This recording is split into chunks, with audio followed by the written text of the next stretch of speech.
So I finished already, guys, to removing the leaves from the stem or stalk. This is how I preserve the leaves. Same exactly what I did to the nana or mint. After I wash this one, we will put in the freezer.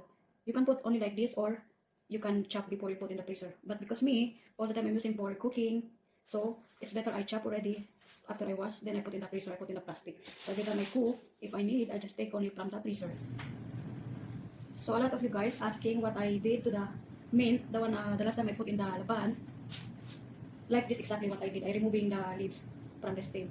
See how I remove, guys? The leaves. Look, this is the stem. I remove all the leaves like this. Same exactly what I did to the mint or nut. Now we're going to wash it and let it dry. And then after, if it's dry already, you can chop. Then you can put in the plastic and put in the freezer. We're going to wash it. We're going to wash it properly.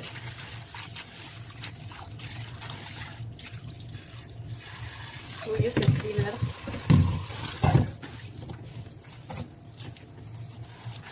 Wash it for how many times, then you see it's clean already.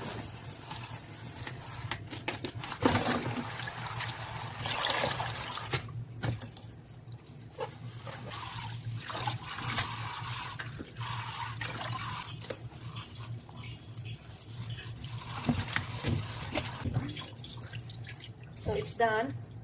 We will let it dry. If it's dry already, we can chop it. Dry already. We're going to chop it now. Or put here.